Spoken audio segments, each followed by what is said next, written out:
Good morning. So early, not used to starting event at Trinity this early. That's why you can see the students in the audience.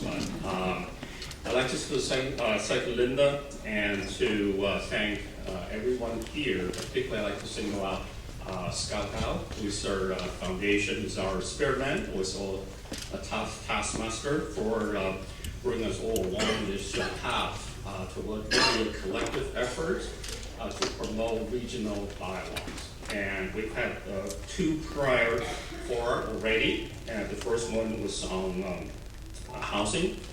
The second one was on jobs and workforce development. And today's forum is the third of the series of these fora to help extend and highlight the things that we have put together in the Metro Hartford Progress Point report. And just by way of really quick setting the table a little bit, but most of that will be done by Richard. I'll just read off a couple of important statistical indicators. Since this is the college, I'll put that as a little bit of a challenge to the panelists, and maybe they will help us make sense of a little bit of these numbers and then get into more in-depth discussions. So as our report has indicated, over the last 5 years, there's a total of 12,600 fewer students attending district schools in our region of 38 towns. In the cities of Hartford and New Britain, it was a decline of 12%. For our inner suburbs, there are 13 of them around Hartford, it was a decline of 8%. In the outer suburbs are 23 of them, and it was an 8% decline. At the same time, 1 in 6 students attend school in a different town. During 2006 and 11, over that 5-year period, students going to magnet, charter, and other public school options rose 56% in Hartford and New Britain, 87% in the inner ring suburbs, and 96% in the outer suburbs.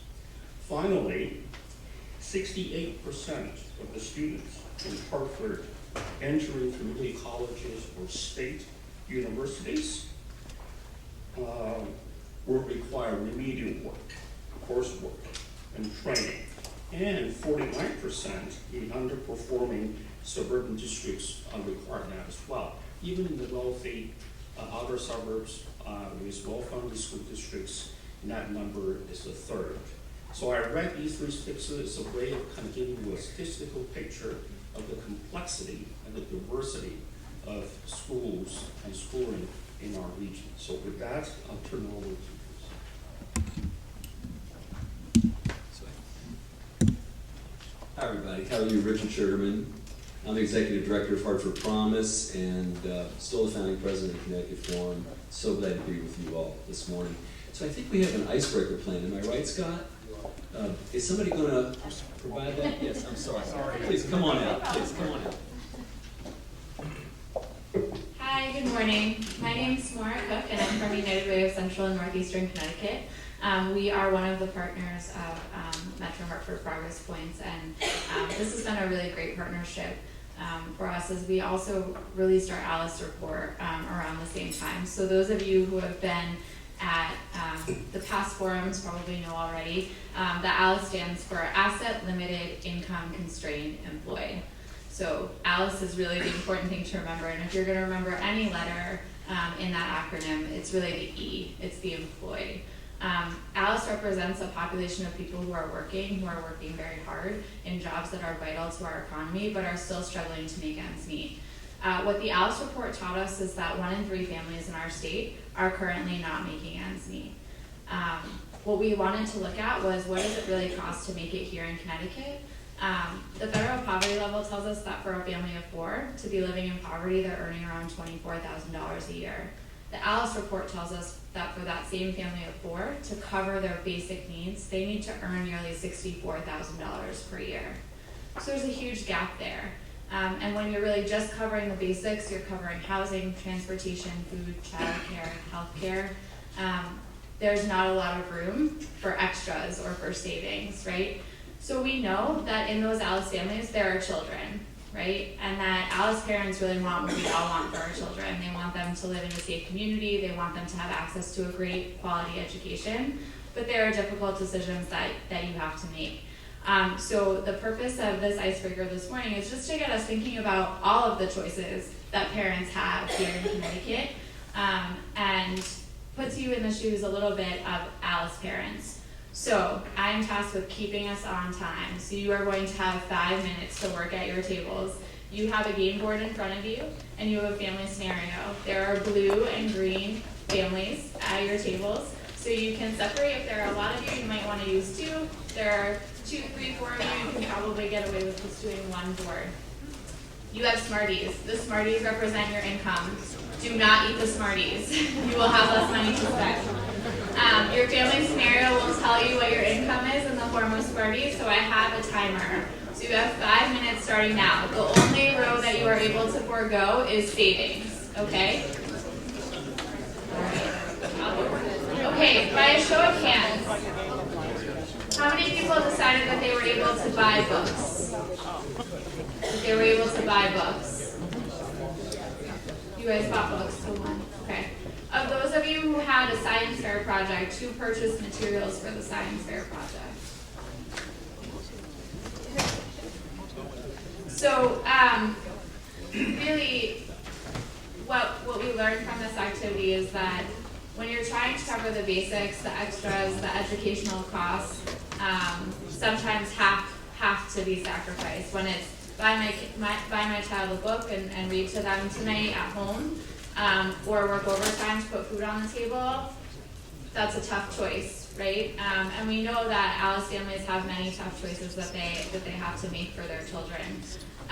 Usually when we have a little bit more time to do this activity, there are lots of opportunities and some setbacks, like what do you do with your child in the summer, right? Can you send them to camp? Can you afford to do that? That we throw into this. And there are many opportunities that all of the partners here who have come together around Metro Hartford Progress Points offer to children and Alice families in our community. And so we're going to get a little bit more into the choices around education and the opportunities that parents have here in our region. So with that, I'm going to turn it back over to get us started.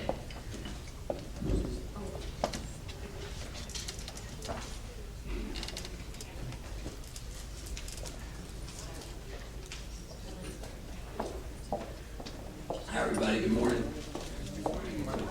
Thank you for that icebreaker and exercise, and I hope that sort of gets you in the mode here and gets you thinking about the realities here. So let me just lay out what we're going to try to do this morning.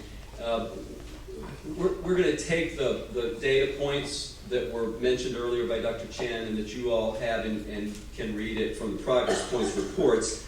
You know, the data points about the changes in demographics, the data points about the changes in enrollment, the data points about choice, and so on. We're trying to take those data points, which in some cases it would be easy for you to think, geez, this is sort of a bleak picture or sad picture. We want to try to flip that. We want to take a leap into the future and begin to spark and get a sense of what could the future of education look like? What does the context for that education look like in our region?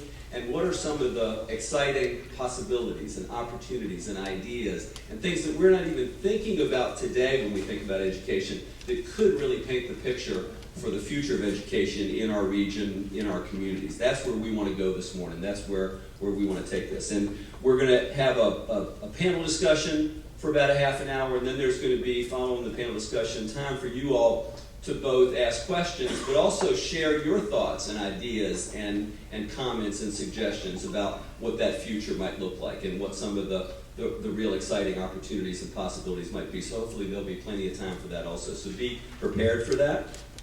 Let me just introduce the panelists. We're very fortunate to have Mike Zupa, who's the Associate Director of Planning at Milone and McBroom.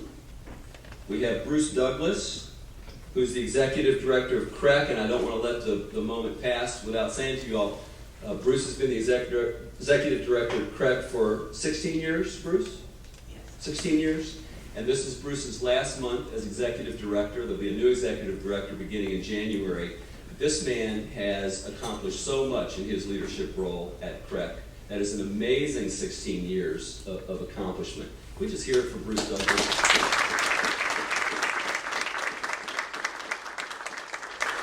Really, Bruce, thank you so much. We have Robert Cotto, who's the Director of Urban Education Initiatives here at Trinity, and we have Lon Seidman, who's the Chair of the Essex Elementary Board of Education. You'll hear more about that as we go. So let me give you all a chance to take a couple of minutes and just share some of your key thoughts and perspectives on the progress points and these issues. Mike, you want to start?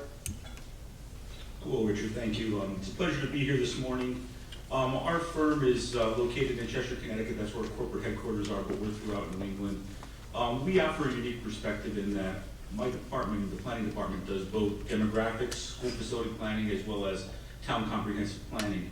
We work with communities as small as 700 students in their school system to as large as 21,000.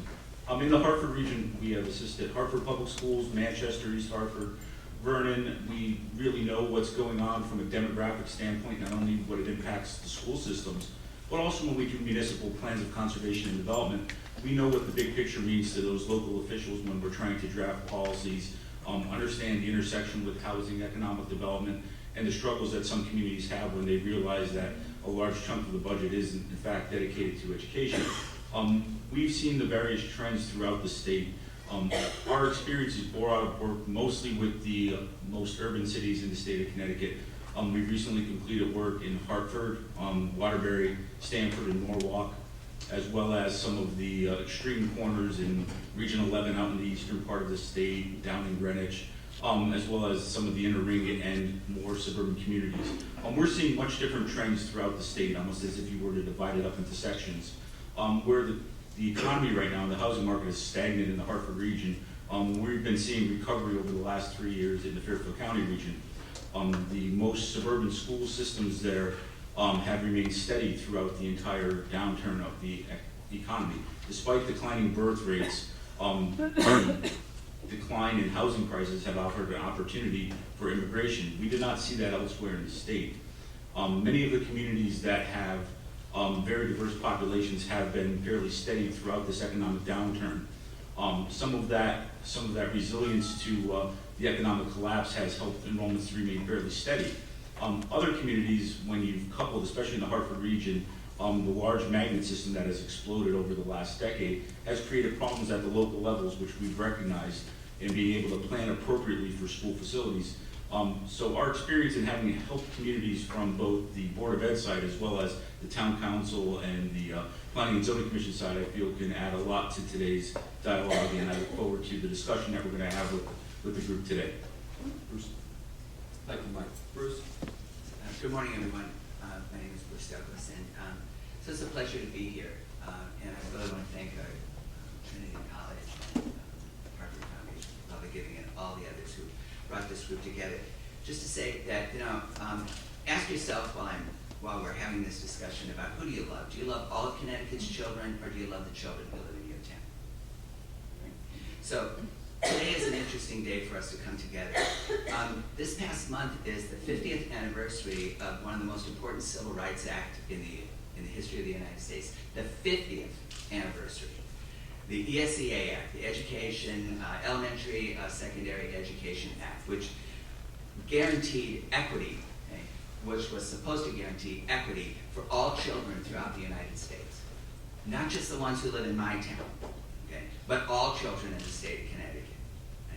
And I'm concerned that if we were to look at how much we've progressed since 1965 in the state of Connecticut, given that we have the largest achievement gap in the nation, and we have some of the most segregated towns and schools in the United States, okay, that we probably would be ashamed of ourselves, or probably we would come up with some really good excuses for it, because we've been superb in coming up with those excuses. So just to say that I believe that, given my experience in education, the 169 town structure that we have in the state of Connecticut was based on a concept of, the early settlement of the state of Connecticut. Most towns are only 8 miles across. It was designed that way because 4 miles was the distance that you could travel in a reasonable amount of time to get into church, okay, in the 1700s, okay? I don't see us as the land of steady habits any longer. We're the land of stagnant habits, okay? It's time for us to consider change. The 169 town structure, okay, contributes to the institutional racism that is not providing equity for all of Connecticut's children.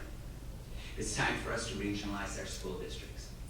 And I was devastated by the recession, just like many of you in this room were, but more than my devastation, many of the children who are in our schools were far more devastated, and their families were far more devastated.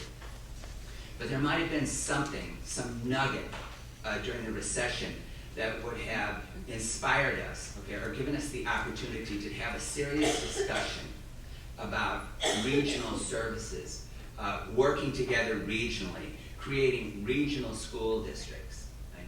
And now that we have this somewhat decline of our population, actually our millennials really haven't started yet, but wait till they start, okay? But in this decline of population and this continued recession in the state of Connecticut, okay, this might be the time for us to ask, given all of our great education in the state of Connecticut, is it fiscally reasonable for us to begin to regionalize our school district? Do you know that in some of the school districts in the state of Connecticut, the per pupil expenditure is $30,000? $30,000, $20,000. Our per pupil expenditures have more than quadrupled in the past 50 years, and the results are less. That's just horrendous. It's not an indication of a state that puts children on a pedestal and loves their children at the expense of I'm being relevant to serve on my local board of education or my town committee.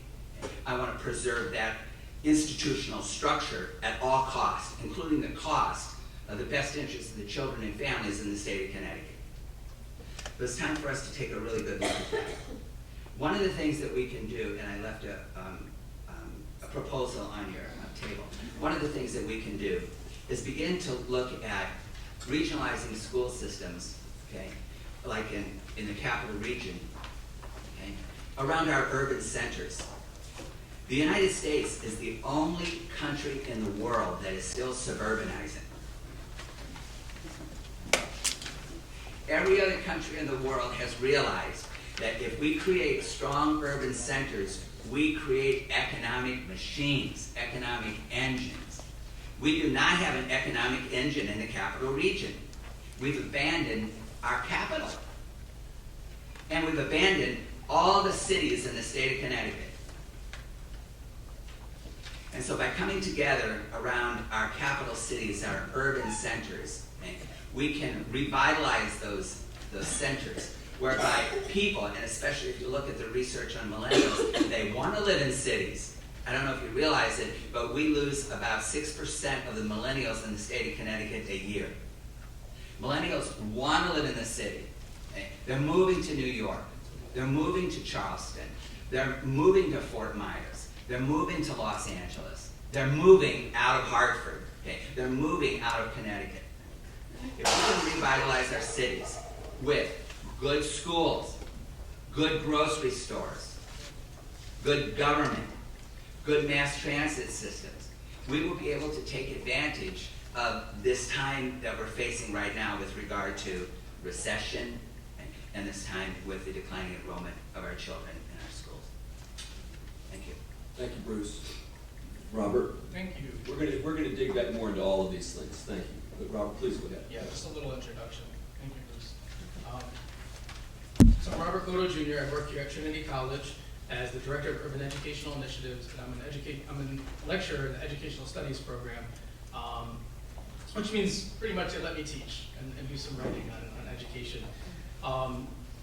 Today I want to talk a little bit about the families that are involved in school choice and experiencing kind of the big picture that we're talking about today.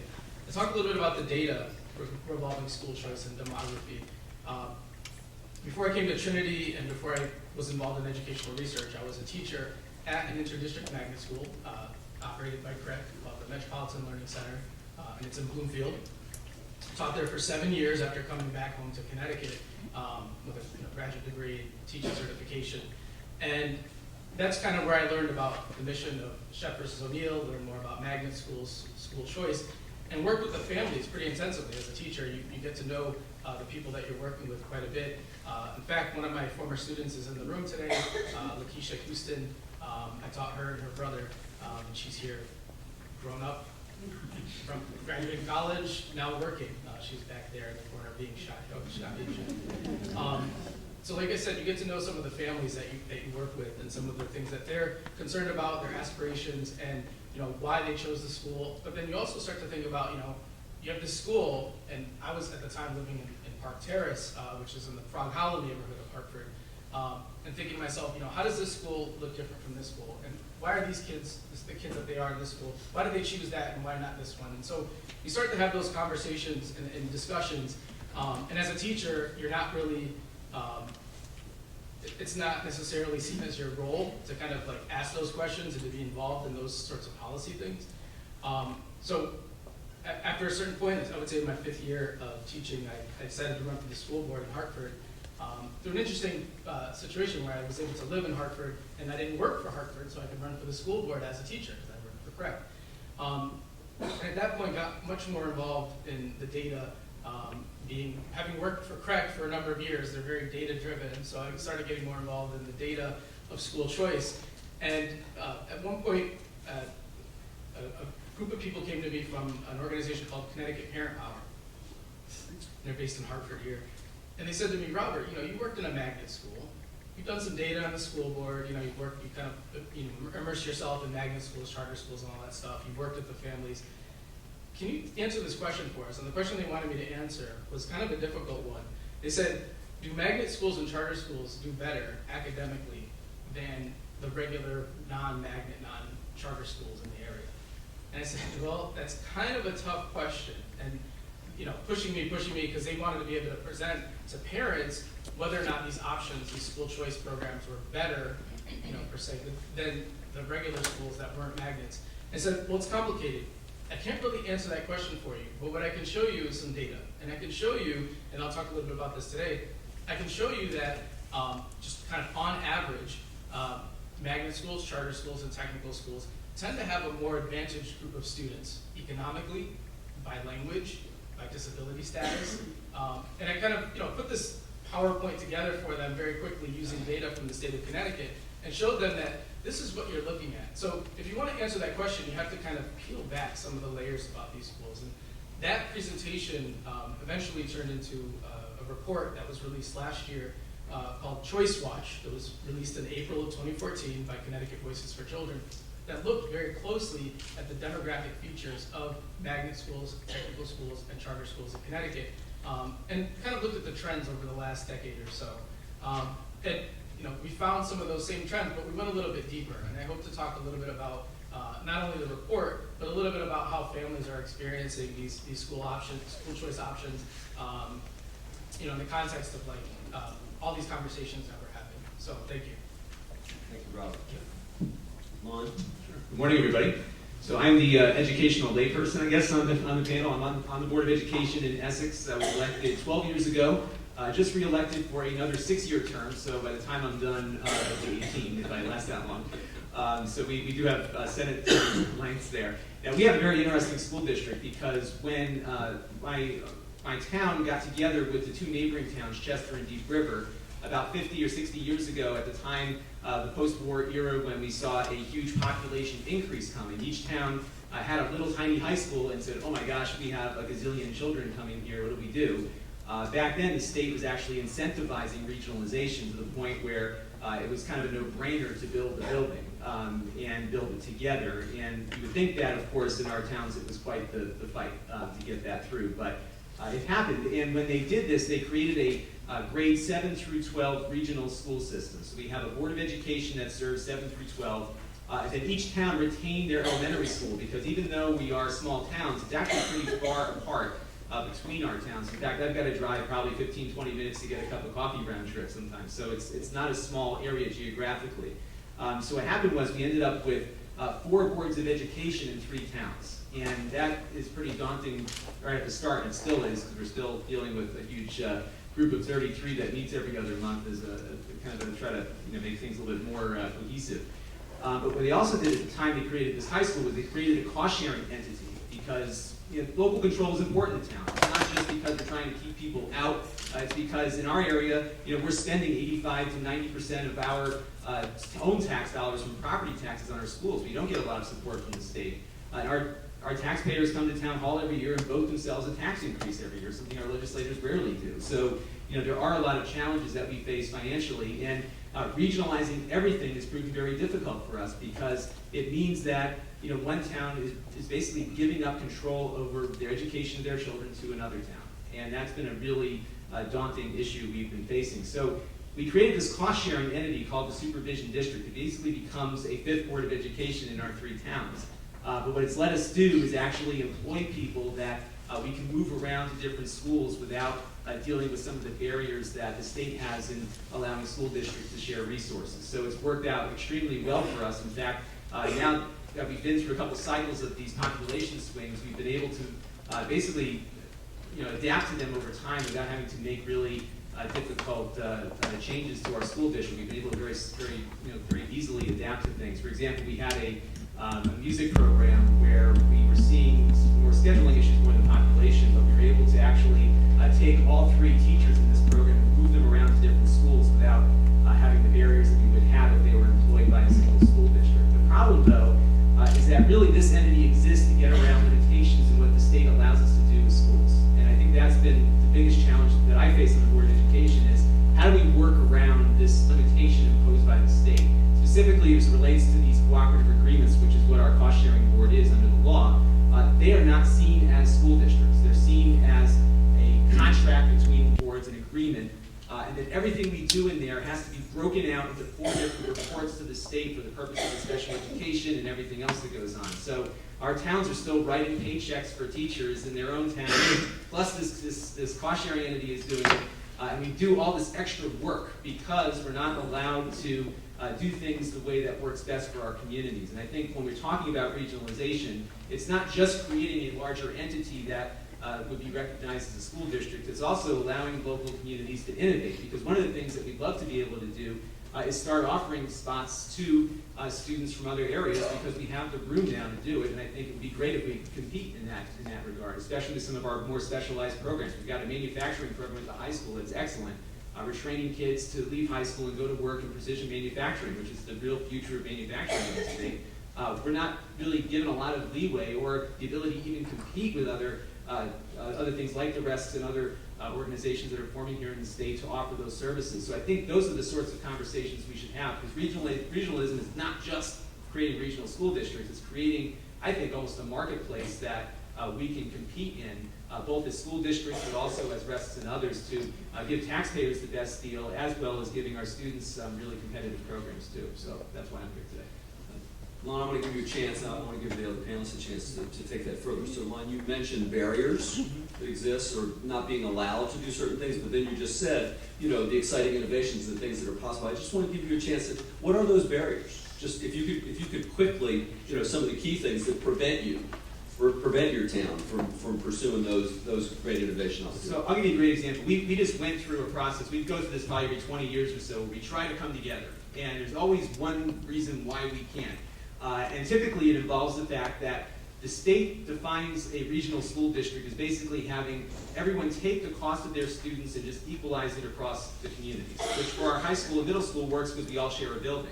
However, in our area, it's not feasible to just shut down a couple elementary schools and have kids bus 15 or 20 minutes over to the school. It just doesn't work in our communities. The parents aren't accepting that. The taxpayers are willing to pay for having these 3 schools. So when we went through that process of trying to regionalize, one town always gets hit with something. So a couple years ago when we looked at it, Essex would have paid $500,000 more a year for nothing because of just how things worked out. And our cost increases are not really related to deciding to spend more on programs than we might compare to other towns. It's because one town may get hit with 5, really involved special education students. And now all of a sudden your cost per student goes through the roof. So we've been laying off teachers every year for the last 5 or 6 years because of population, but our costs keep going up. So what happens is that if you ask any one of these towns to regionalize, and then tell them, by the way, you're going to get hit with $500,000 of extra funding a year for the privilege, no one's going to vote for that. And that's one of the impediments. The other issue is what I've talked about with our cooperative agreement, is that if the state could, let us have that body be recognized as an LEA, the Local Education Authority, wherever the acronym, I know the acronyms, we would be able to, do a lot more things in probably faster consolidation and actually involve other towns in those things as well. So I think there's some very simple things that can happen. I do want to say the state was actually very helpful to us in the last session in that we did get a little sentence added to the regionalization statute that does give now the towns the ability to come up with an agreement separate from just the standard averaging of costs among students. And that was a very big change. And we're now taking a pause to try to figure out if that might work for us or not. So there are things starting to happen, but I think if we could let the floodgates open a little bit, that would help. And one more thing, I don't want to take too much time, but there was also some provision in statute that allowed for a school district to have a local charter school where you could actually take a program and offer that as a charter program. And that was put into statute, but when we asked about it for our manufacturing program, we were told we couldn't do it because they were going to target this for some of the alliance districts or some of the other districts out there, and it kind of puts us at a disadvantage. We'd like to offer that service. We have room, and those are the sorts of things that we'd like to see. So there's really no incentives out there, nor any help to allowing some of these school districts, which, by the way, are doing very well. We have really excellent performing schools that do have something to offer. So I think those are things to think about. Let me open it up to the rest of the panel in terms of, I just want to pick up on this idea of incentives. What types of incentives would be meaningful? What types of things to allow this picture of innovation, and not so much what towns might lose, but what would children gain? To your point, Bruce. Anybody want to pick up on that? Any of you, please. What would children gain? Yes. What are some of the things, if we were able to get past these barriers, we were able to think more in terms of across town lines, what might that look like? Take us into the future. What would children gain? What would towns gain from that? Well, I think, children in terms of gaining would, probably one of the most important things in the United States, would gain a true sense of diversity. Okay? In fact, diversity would not be a term for them anymore. Okay? It would be the natural order of things. I look at, one of my daughters was in college, and in her senior year, she rented an apartment with some other girls, and I went down to visit them. She was the only white English-speaking girl in the apartment. The rest were children from across the world. Our children, our families do not realize that is the world that our children are going to live in, and that is a major part of their education that they are missing, a major part, and that will hurt them in their careers, definitely, if they don't know how to get along with people of different backgrounds. And we're experiencing that in the United States with our national elections and those kinds of things. But just to say that the other thing is that children learn from one another. And by bringing groups of children together, we will have the economy of scale in terms of money to provide school beginning in 3 years old. That is so important that all children have a basic level playing field from when they start. We have found in our schools, and I want to tell you that I love all schools. I love magnet schools, I love parochial schools, I love public schools, I love charter schools, because I love great schools. You show me a great school, I don't care who's managing the school, I don't care about the structure, all I care is about the quality of education that the children in those schools are going to get. But we have found that if we can capture children of some of our most disenfranchised and impoverished children at 3 years old, that we can have them reading on grade level by the 3rd grade. Do you know how important that is? That is extraordinarily important. That is as important as a college degree. That's how important that is in a child's progress. So those are the things that can happen by regionalizing our school districts. Okay? The other thing You're saying that the cost efficiencies that Yes, would be the cost gained would allow efficiencies. those resources to be used, Yes. reallocated that way. Right. Yes.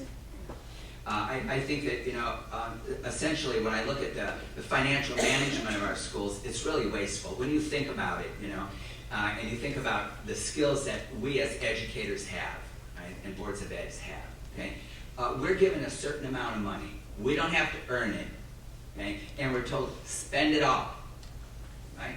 And that's how we run our school systems, as opposed to looking and understanding ways where we could find efficiencies with our town, find efficiencies with the town next to us, so that we could reallocate those savings back into the classrooms for our children. We're not doing that. And this is a state that certainly has the capacity to think that way and to act that way. And I think that when we're in troubled times, okay, when we're in recession, okay, when we're having financial problems, that's when we begin to think about that. In a way, don't misunderstand me, okay, in a way, I worry that the economy will get better because we will go back to our old ways and spend, and not have the efficiencies that are necessary to provide educational opportunities for our children. And you know, one of the things that we just have to keep in the forefront of our mind. Now, I don't know about many of you. I did not grow up in the United States. I was the biggest American wannabe you ever saw. Okay, right? I came here when I was 14 years old. Right? I am so proud to be an American. I grew up in France. You know how the French beat up on Americans? You know how bad they beat up on us? Right? I'm so proud to be an American. I don't know if you all are wannabes, but when I see us fail, I am personally ashamed. Okay? It affects me, and I would like it to affect you too. This state has some of the most segregated schools in the United States. I was just talking to a colleague of mine who was saying how pleased she was that in the schools in North Carolina, they're really desegregated now, and in Alabama, and Mississippi, and Louisiana, right? And we're sitting up here with our nose in the air looking down at those states, right? We have segregated schools, and we have children who are failing simply because of their impoverishment, their disenfranchisement, and their color. That is not tolerable in the constitutional state.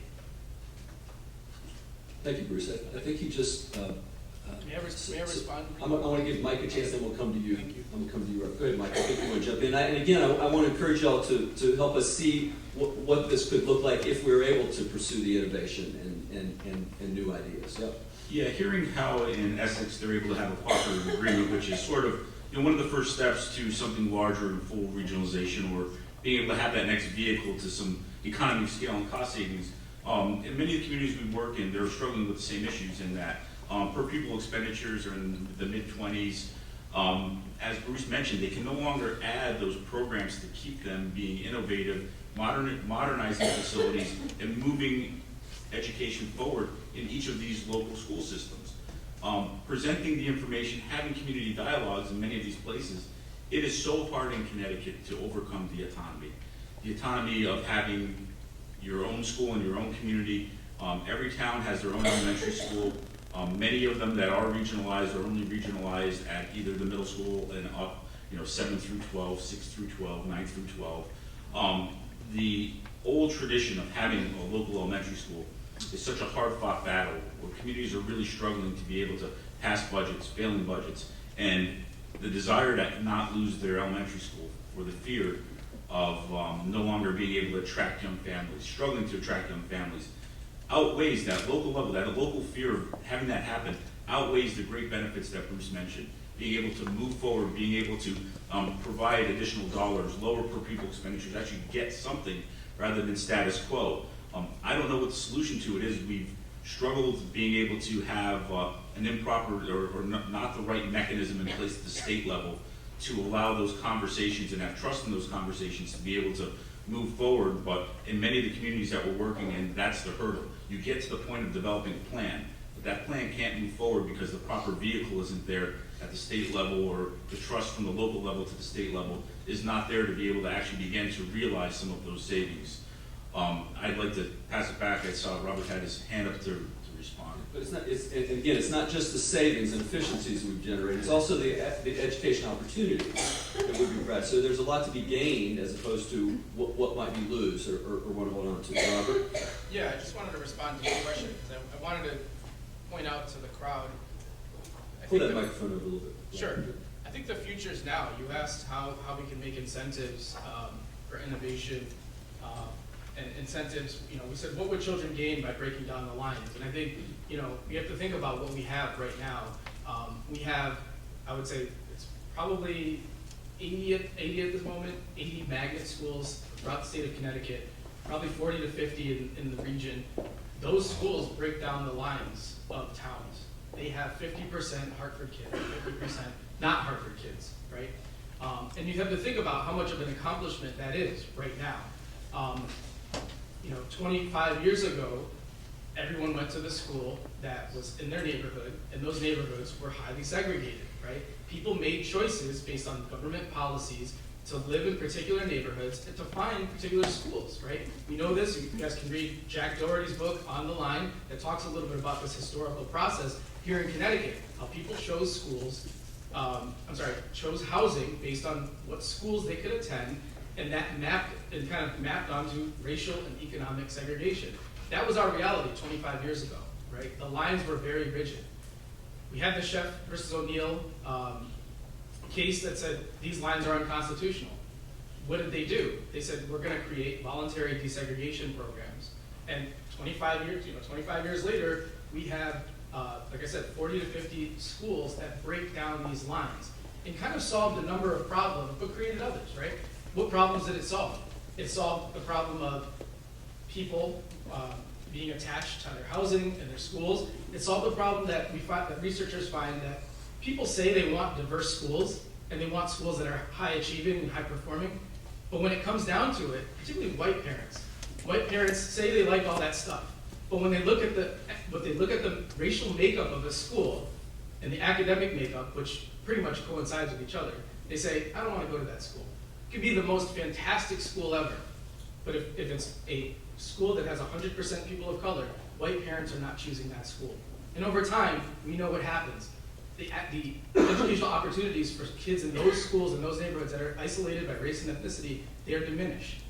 And so what did Sheff do? It created these school choice programs that are voluntary, that brought people together and said, we're gonna create schools where people from all walks of life, different talents, different socioeconomic backgrounds, will want to attend them. Because we know that over time, as schools are isolated, they lose funding, right? They lose opportunities, they lose the best teachers, they lose the bells and whistles that you would see at other schools. So it kind of solved that problem in some ways through a controlled choice process. Are there racial quotas? No, not really. It's all voluntary. Right? There are targets, there's supports, there's transportation, and so let's look at what those schools are right now. We have 40 to 50 schools, many of which can be considered world class. Many of them have been awarded through the Magnet Schools of America, best schools, so on and so forth. The schools are so good that virtually every elected official in the Hartford region sends their kids to them. Or calls us and asks us, can you get my child? So they're Opposite of the lottery. the school choice program has created these opportunities for kids from the region, right? They're regional schools that people want to attend. And there's all sorts of innovation at those schools that would not have happened at the other places. Why? For a number of reasons, right? But it does come down to the fact that many of our schools are marginalized by race and economics, and they don't have access to those opportunities. Let me just give you a couple examples. We have a school down the street, Mary Hooker, has a greenhouse and like a media lab. We have a school across the street, Hartford Magnet Trinity College Academy. Kids can come over here and take classes at Trinity College. We have the Journalism and Media Academy. Kids spend their senior year at WNPR doing an internship there, right? Those are all magnet schools, and they're providing opportunities that otherwise wouldn't have existed, and they're innovative opportunities. It's not just the regular school that you might get in a regular suburban town. They're actually interesting, and they're attracting people. So I just want to say, the future is now, and that's kind of what school choice has brought us. Now there are problems, and I'll stop for a minute, but the problems are, while we're bringing more students into these school choice programs, we're not being very deliberate about what students are going and how fair that process is, number one. And number two, we're not being conscious of the fact that, and this is what Michael can talk about more, but we're not being conscious of the fact that it's a shrinking population just overall in this area, right? And so we're building these nice magnet schools, and they're fantastic, and people want to go to them from all different parts of the region. But we're not thinking to ourselves, wait a minute, there's going to be fewer students, right? And so I think that's kind of part of the issue. So I'll yield my time there, and then we'll go on. But I just wanted to kind of get a sense of the future is now. You asked us how we're gonna break down, town lines and so on and so forth. Well, we're doing it right now, and that's how we're doing it. Are there unintended consequences? Absolutely. But I just wanna say that we have a model of how to do this, that I think we need to recognize. Let me just jump in for a second, then I want to come back to you, Mike. Just, so I'm deeply involved in Hartford Promise Scholarship Fund in Hartford Public Schools. So just, I would ask you all, just to pick up on what Robert said and really what else has been said. How many high schools do you think there are in Hartford? Hartford Public High Schools in Hartford? Just 14. Oh, so you all know, huh? There are 20 high schools as part of Hartford Public Schools, 20 high schools. Half of them are either magnet schools and or charter schools, just specifically to what Robert has just said, what Bruce has just said, and what others have said. There are amazing opportunities taking place in Hartford Public Schools that didn't exist 10 years ago. Amazing opportunities.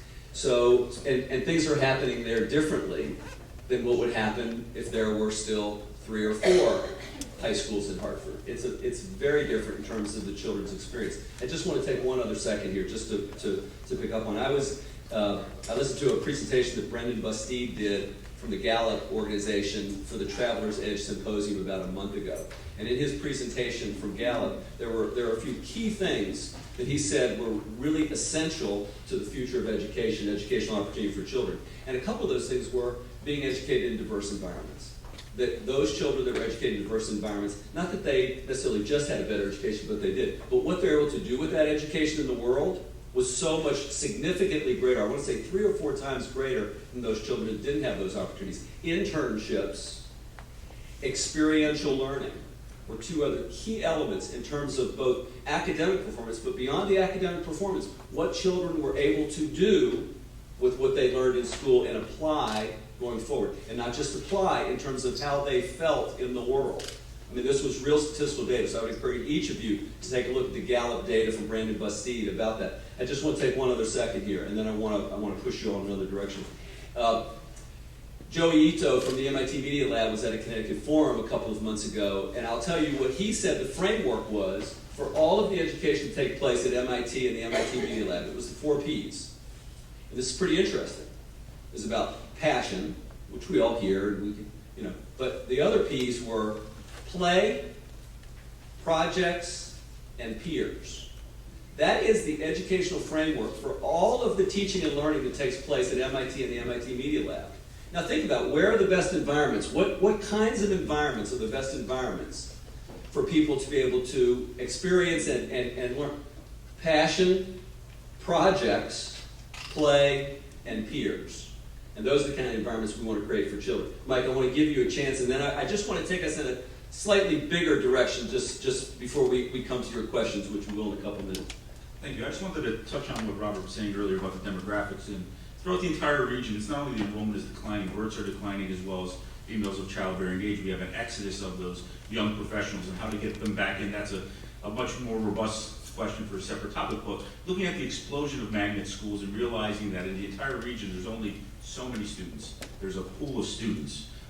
Putting myself in the shoes of many of our clients, which are Board of Ed members, which I see in the room today, local boards of ed that don't have a magnet school that's run by their town municipality, fighting for seats, they've got hit with sort of the double whammy, for lack of a better term, over the last decade, in that huge recession, everything collapses, natural trends, they're losing students, and then an explosion of magnet schools comes online at all grade levels.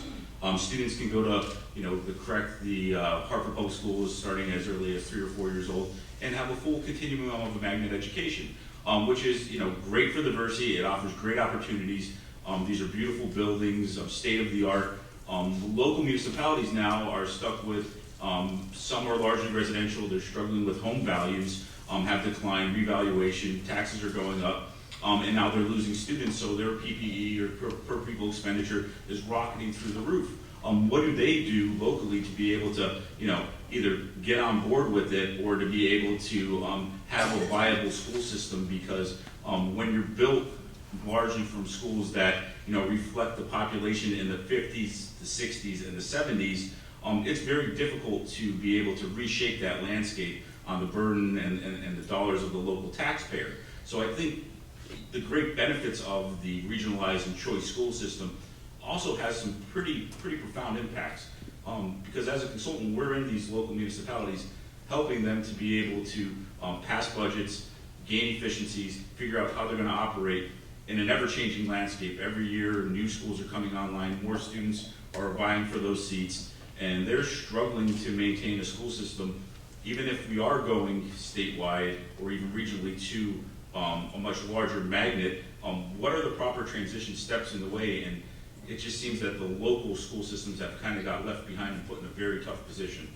I would, and not to belabor, but I would agree with that, because the other problem related to that is that we're also paying for those students to leave our school to go to those schools as well, and that's been a burden as well, because even though we don't tax people based on a per student cost, we tax on the total cost of the district. So when a student goes away from our district, it doesn't happen often because we are kind of far away from a lot of these schools. Not only are we paying for that student's spot in our school, we're paying for them to go somewhere else.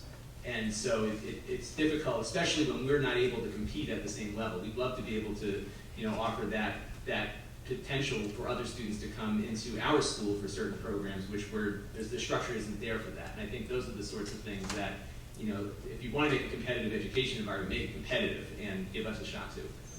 We just, I just want to comment on that. I think there's one thing to say, that it's... Bruce, can you pull the microphone over so I can hear you? Pull the Sorry. microphone over. Yeah.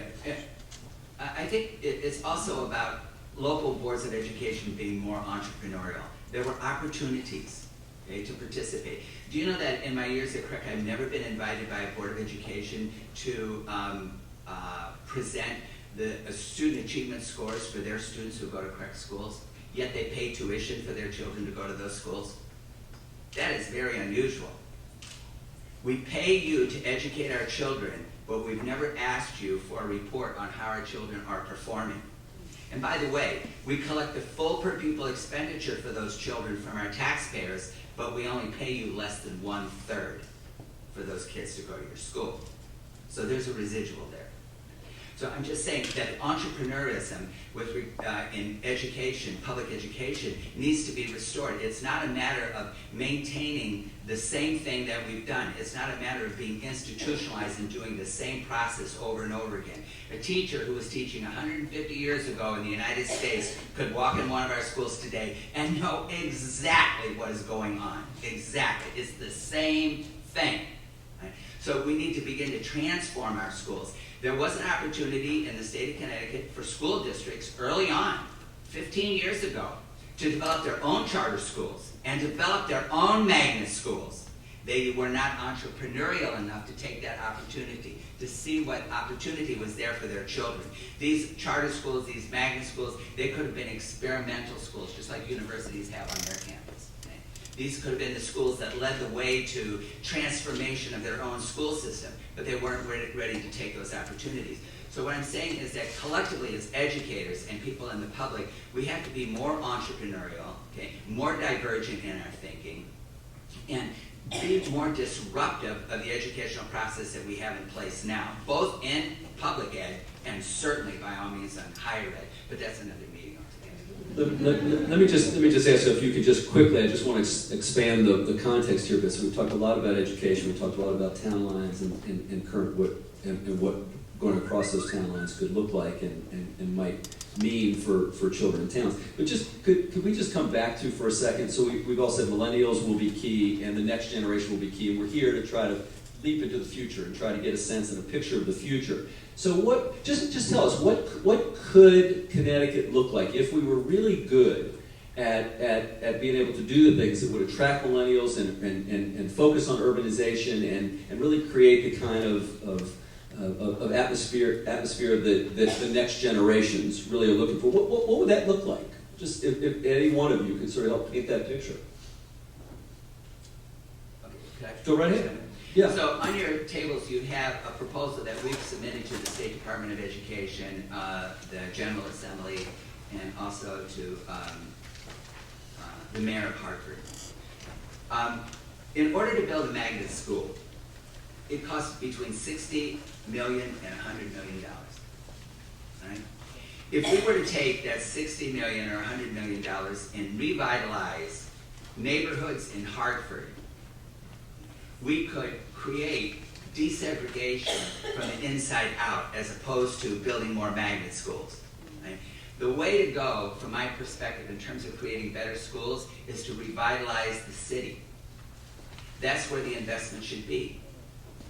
I know right now we have enough magnet schools. We should not have any more magnet schools. We probably have more than what we need right now. And there's a question of sustainability going forward, and that's essentially what we're talking about in some ways. Okay? But if we're interested in improving education for our children, we can also improve the quality of life for everybody in this community, okay, by revitalizing our city. Make our city become an economic engine so we can diversify the population of this city. This is the direction that we really need to go.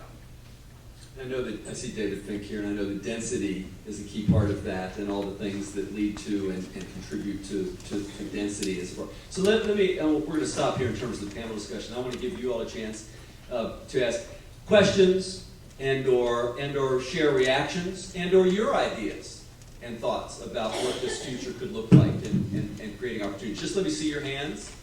If you have a question, comment, idea that you want to share. And if not, I have many more that I want to share. Please, right there. We'll bring a microphone over to you. Yes, you have to use the microphone. I'm fairly new to the education arena in Hartford. I was in the corporate world for many years. What I am curious about is there a state that is actually doing a really great job at doing what you're proposing? Is there a model? Is there a model somewhere? Anyone. Anybody on the panel? Like, what state in the U.S. is the most forward-thinking in terms of what they're doing with education? I can respond. Good, Robert. So, we're talking about school choice and demographics, and there are little pockets here and there that are places to look at that are doing things that are similar to Hartford, but maybe perhaps a little bit more deliberate. I'll give you a few examples. Cambridge, Massachusetts has a controlled choice program. They also have rent control, which is, I think, maybe on its way out. But they have housing interventions, right, that allow for diverse neighborhoods, allow people that don't have a lot of income to continue to live in these places. Plus, they have a controlled choice process in their schools, and I think that's basically based mostly on socioeconomic factors. So in other words, what they try to do is make sure that no individual school becomes hyper-segregated based on economics. So let's say, I'll just give you like a number just as a hypothetical. They say, we don't want a school that has more than 75% or 60% kids that are eligible for free and reduced lunch. Because we know that if it goes past that particular mark, that school will be marginalized politically, economically, through resources, the teachers, all sorts of reasons. So that's one kind of, they're doing two different interventions, but I think that's something that we could look at. Where our former superintendent, our current superintendent formerly was, Beth Narvaez, she was down in Montgomery County, and they're using Montgomery County, Maryland. And what they're trying to do is they're trying to make sure that when people have subsidized housing vouchers, and those sorts of things, that they're not putting them all in the same location within the county, right? So they're spreading out people that are relatively low income. And the idea is that you don't want one part of your county, one city, one town, to have all of the most marginalized people, the people that need access to all sorts of services and help, you don't put them all in one spot. That's basically what we're doing in Hartford, right? What we're doing in Hartford is the people that are the most marginalized, that have the least income, all live in Hartford or New Britain or maybe some parts of East Hartford, right? And so we're not very deliberate about housing here, but they're being very deliberate about housing, and they know that housing policy relates to educational policy. So those are just two examples of places to look at that I think are doing some things that we're trying to do, but I think they're being more deliberate, particularly on the housing stuff. Thank you. You know, just to say, in the research, I wouldn't call it research, but in my experiences across the country and outside of the United States, no one is implementing a plan that we couldn't come up with ourselves. Right? These are common ideas. Right? The difference between what they're doing and what we're not doing is our motivation.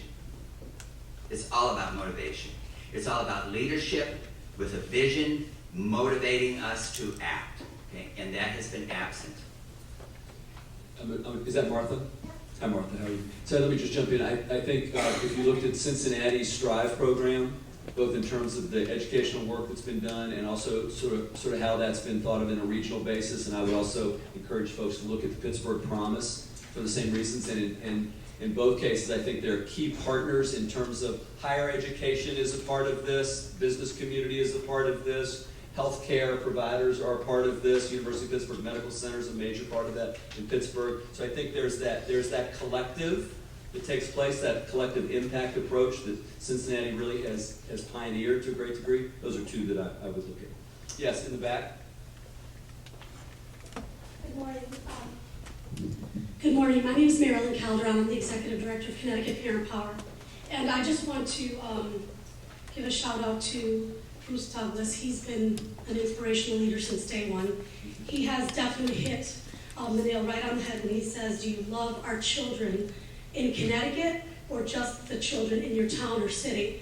I basically think that we live in a society today that we are really emphasizing collaboration, coordination of services, and the wonderful words of shared vision and that collective action and then collective impact. We spend a great deal talking about these things, and if you take it from the lens of a child and you ask them what we need to do, they basically says, just let us play, just let us learn organically. I think we have gotten so fixated on titles and entitlements that we forget where we should be as group leaders. We have everyone in this room right now that can make this happen. And it's unfortunate to say that we have one of the most educated folks around the tables. Usually we're great at going to meetings, listening to each other, facilitating forums, talking to people, wonderful. But getting people to move to action, to be bold and courageous and step out of their comfort zone, to take responsibility for our children that are also asking us to take a stand. And basically, I think that unless we have these transparent conversations and really talk about what's the problem at hand, in order for us to cultivate the leaders that we want, to be citizens that come back and give back to our communities and want to stay in the state of Connecticut, we have to face where we're falling short. And I think it falls to what Robert stated. We become very comfortable in our little towns and cities and forget about, hey, if I don't know what's happening in the next town over, I'm losing out. Kids have a certain innovative way of looking at things creatively. And I think it's time for us to be more creative and innovative and be bold enough to ensure that our legislators are supporting this vision because they know that it's not working. And once again, we can't fall short on our children's future when indeed we, the parents, are our first children. We're the first and most influential teachers of our children. And if we can't get it right, we can't expect them to get it right because they're going to mimic the same behaviors. And we can't become dependent on a system that we've created because we can't talk about the system like it's out there. We are part of the problem, we are part of the system because we're co-creating this together. So I'm hoping that through this conversation, it's a motivator for each of us to dig a little deeper, step out of our comfort zone, feel uncomfortable, and make things happen. Yeah, thank you. Thank you, it's great. Other comments, questions, right over here? Yep. And then also in the back, in the very back. Go first, yep. Hi, I'm David Joy. I'm the chairman of the South Windsor Board of Education. I've been on the board for 18 years and recently joined the Correct Council. And I would like to commend Dr. Douglas for some of his ideas today. I would certainly agree with him about building or not building more magnet schools. You know, my concern about this is more from a long-term capacity point, and I'd love to hear from Mr. Zuba about, you know, what does the next 25 or 30 years look like in terms of total facility capacity here within the Hartford region. Something we're struggling with in our town. We're closing an elementary school in response to declining enrollment, and at the same time hoping to replace or rebuild the remaining 4 schools. And it's really of interest to the community. They've become very invested in this. You know, for me, having been on the board as long as I have, I'm sure there are some in my town that would say, please, just go away, don't run again. We want different ideas. And part of my message in conversations like this is always, you know, it comes down to the money.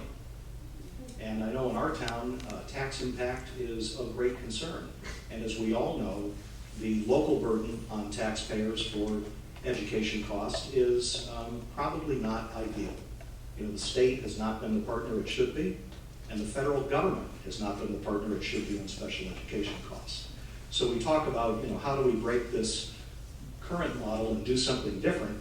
One of the exciting things I've heard today here is Dr. Douglas's idea for the reallocation of SCHEF funding. I'd love to know more about that, to understand how do we shift from this current strategy to his ideas, and what does that mean on the other side? So of everything I've heard today, that's one thing that I think we could take away and talk more about and see if we could make it happen. Excellent, that's great, Dave. Mike, you want to comment on the facilities capacity issue for a moment? I will. By and large, throughout the state, most communities are struggling with that same issue on having excess capacity. Where do they want to go? It's very easy to say for a local board of ed to be entrepreneurial in nature and be able to take that leap of faith. They are beholden to their citizens in town, and not everybody is as forward-thinking and looking at what's going on. Some people in a lot of community workers still believe the school should be the exact same as they were when they went to school, their children went to school, and their children are going to go to school. So, the struggle there locally to be able to have support is very difficult. What we're seeing is that now, in the heart of the decline of many of these communities and with the erosion of students out to the choice system, is that you begin looking at ways to consolidate, ways to be able to operate more efficiency. Look at your capacity. If you can reduce from 5 to 4 elementary schools, do so. But what we're also encouraging is, even if you're not ready yet to be able to embrace a choice system across town lines, look at a choice system within your school system, in that you're able to then operate at a much higher level of efficiency if you can offer programming that's of interest, and you can draw students from maybe a neighborhood, an area that's declining, into or out of an area that's growing into an area that's declining. You're able to maintain class sizes, ensure that you're hitting your target staff sizes, and being able to offer something a little more educationally, get back to that efficiency of scale. For those dollars spent, you're not just doing status quo, but even within a community, getting a student to go from one neighborhood in that community to another neighborhood of that community, it requires a lot of conversations. People buy their homes in a given neighborhood to go to that school. We hear it over and over again. In some communities, the sentiment is much stronger. And any change of that, any involuntary change through redistricting is obviously not very well accepted. But if you can offer a program at a little extra cost that can draw some students from one area to the next in town to be able to operate more efficiently, that begins building towards that acceptance to some larger idea of regionalization or choice options. Doing it in your own community is the first step. We're slow for change here in Connecticut, very slow for change. And doing it incrementally, taking little bites at it, we're seeing that it's going to offer some greater acceptance. Many of the communities we work in that have struggling between their older inner sort of urban cores that developed in the Industrial Revolution and thereafter versus the suburban areas have much different diversity issues there. So what we're advising them to do is to be able to look to programming to create those draws to move students back and forth, where you can have diversity within your school system and have efficiency within your school system. The biggest hurdle to that is to be able to add that programming and to make it an attractive option. It oftentimes requires some investment into the buildings. And getting the investment into the buildings is the challenging part of that equation. I'm just going to jump in for a second also. This idea of diversity, this is not just sort of a moral imperative and/or this is an educational bonus. This is an educational imperative that our children in the future, they're just going to be better prepared for everything if they're able to be educated in diverse environments. So trying to build that into your facilities thinking and building that into your future thinking about, I would just also encourage everybody, if you haven't visited the new, I'm sorry Bruce, I have to give you this plug, if you haven't visited the new Academy for Aerospace and Engineering in Windsor, if you want to see what a facility could look like in terms of future education, just go out there and take a look and factor that into your thinking about facilities and so on. There's a question here in the back. We have time for about 2 or 3 more questions and comments. So I want to go back there, then here, and then David will let you finish. My name is Katie Moran. I'm the director of the Connecticut School Finance Project. You've all touched on the fact that many of the problems that you are discussing are rooted in some of the challenges with how we fund public schools in Connecticut. I'm wondering if you can talk about how you all think we need to change public school funding in order to better meet the needs of the students and communities in our state. Public school funding. Who wants to take that? Good one. I think at a minimum that we start looking at special education differently, because we're like I said before, every bit of growth in my budget right now is because of special education. And for a local district, if you are really good at special education like we are, you attract more students who need those services. If you're really bad, you get sued and you still pay just as much to send them elsewhere. And I think that's a root cause of a lot of difficulty, because often we are making decisions on how do we accommodate this special education need with our general education needs. So I think at a minimum, taking that burden off the districts, and as a school board member though, saying, look, let us retain the control. This program, special education, at the state and federal level, is so detailed in its audit trail that it's very hard for any of us to really make huge mistakes with it, and to give us the freedom to make the proper education decisions for our children. You know, it's just a pipe dream, right? Just give us the money and let us do what we want with it. But I think there's enough control already in place to allow that to happen. And I think if you lift that burden off of us, it will help tremendously, because then we can start thinking about how can we be more innovative if that's off our backs. The problem is that from a legislative side, again, it's very unpopular to raise taxes. And unfortunately, in the case of special education, I think we're looking at over $1 billion a year just in this state for special education. The most important investment we can make as a state and a country is in special education, because we are preparing kids for self-sufficiency that I'm just amazed at what we do locally with our kids. And I think that would be a big step in the right direction to start there, because it would really give us time and room to actually make some really neat decisions and probably collaborate better. Excellent. Roxanne? Yep. These have to be quick questions. I'm Roxanna Miller with the Hartford Youth Scholars here at Trinity College, and I've been following in the current primarily and online stories about, and I heard the gentleman from South Windsor also say, towns mothballing schools, and I know Glastonbury has been looking at it, elementary schools, when there are huge waiting lists for choice, you know, students who want to go, and would add that diversity and all of these different things we're talking about, add choices for our families in Hartford and other towns. What are some incentives we can do? I wrote a note saying it's all about the money, but what are some things we can do to encourage those communities that have open seats that would really benefit our students in Hartford and other towns to have them opened up? I just want to comment on that real quick, and then I'll let Bruce, I know Bruce wants to, he's ready to go. I just wanted to say about the Glastonbury thing. I think that debate is very interesting, because it shows in the suburbs this resistance to having kids to open choice go to those schools. That's number one. But then the other, I want to recenter, I'm about recentering the conversation, saying, you know what, if Glastonbury's enrollment is declining and they don't want to open the school and it's because they don't want black and brown kids, fine, close it. We'll open another school here in Hartford and we'll do another program here and we'll build density here. A diverse program, we can do things that are diverse, but I'm kind of thinking, what kind of city do we want, right? Do we want more sprawl, more kids going further? My niece is in a magnet school with Craig. She spends 2 hours on the bus to go to a Craig magnet school. She's 3 years old, right? I'd rather have her in a program here, but you know that's a debate for another day. But what I'm saying is that the incentives I'm thinking ought to be build density, build diversity. As Bruce has been talking about, confront that sprawl, right? This is a moment in which we can say we can have a more vibrant city, right? It always reminds me of why did we build Blueback Square when we should have built it in downtown Hartford, right? And it's a similar sort of dynamic where I'm saying, why are we going to build this fancy thing out there, and then we're all scratching our heads saying, why is there nothing to do in downtown, right, or Hartford? So I think I want to recenter it and say, for me, the school choice programs are helpful to the extent that they're helping kids in Hartford. David, that may tee up what you want to say, but we'll give you a chance for the last question or word, David. Then we're going to wrap up.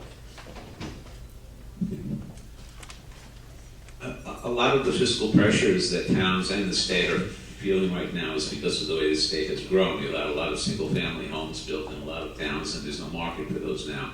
So the number of sales are up, but real property grant lists are down over the last 5 years in 151 of the 169 cities and towns. So their tax effort in South Windsor and other places just can't fund the schools any longer. So this has been a fine panel, and you guys are great, and I'm lucky enough to know some of you. What I want to know is what portion of the solution, along with magnet schools and charter schools and incentives to help school districts and the new proposal, which is great for Hartford. A lot of these towns have seats in their classrooms. So should the state be providing incentives to towns to build more units that are affordable for more of these people, to take the pressure off open choice, the magnet school system, the city schools, and allow some of that very good capacity in some of those good schools in the suburbs to be open to some of those families. Last night I was in West Hartford. They built hundreds and hundreds of units over the last decade, none of them affordable. And I have hopes that what we said last night, they will build 300 units now at Park Road and Prospect and maybe make some of them affordable. To what extent should the state be pushing some of those towns with good schools and open streets to open their communities? And I think you've already had some answers to that. This has to be a quick last response. Mike, you want to? Yeah, I think the push isn't from the state. I think it needs local acceptance. 8-30G in Connecticut Affordable Housing Act. Even when we are moving progressively forward with TOD and looking at density around, say, the fast track stations or any of the train stations, and what we're ending up with are units there that do not allow for true family housing, being forced to 1 or 2 bedrooms for this fear of school-age children, this overarching fear in the community that we're going to be overburdened with school-age children, when in the reality of it is that Planning and Zoning Commission, Town Council should really be talking with the Board of Eds, and they should be sharing that our schools are half empty, and if we do have some housing for millennials and an affordable component, being able to accept that, that it could do us all a whole world of good here, because we have a resource and an asset that's not being fully utilized, and we can actually begin moving forward. But it would be nice to see, as those developments come online, those proposals, that we would get a greater acceptance to be able to have some family-style units and just not the studios and 1 bedrooms, so millennials can be able to move into those, be able to start off and have some school-age children in there, because right now it's very limited. What's being approved is not going to really generate any school-age children, so there's a huge disconnect between both sides of the table. I'm going to let that be, Mike, thank you. I'm going to let that be the last word. We're out of time. So I just want to say, I want to thank the panel. You all have done a really wonderful job in terms of shining a light on current realities, and also begin to shine a light on what the future and opportunities could look like. I want to thank you all very, very much. I want to thank you all, folks here, for your good questions and thoughts and being part of this morning. And I hope that this has been able to help you all sort of see what some of the realities and then what some of those opportunities might be. So thank you all very much. I'm going to turn it back over to Dr. Chen for a close. Just one general reflection. I think, we're not just hearing about us here in the Hartford region. I think if you look around the world, it's not only globalizing, but I think it's increasingly regionalized. I think we're much more connected at a regional scale. There's a lot more flows of people, ideas, and goods and services. I think in some ways, maybe we have to look at our systems as, are we too localized? Are we too fragmented? Are we too rigidified? I think if we're realizing that we are having these kinds of challenges, I think we need to really think about catching up. So I think Barbara's praise, the future's here. I would say, if you look at the regionalization trend, on balance, I think it creates more opportunities for collaboration. Yes, it generates more conflicts, more tension between the units that make up the region. I think we have to really look at the upsides of regionalization. And finally, I'd like just to encourage all of you to stay tuned with the Metro Park Progress Point Report Initiative. I think this will go forward. I think there will be other ways to bring more data into this process, other kinds of forum like this. And just want to thank all of you for coming on behalf of Trinity, and also again, my own personal thanks to a terrific panel. Thank you very much.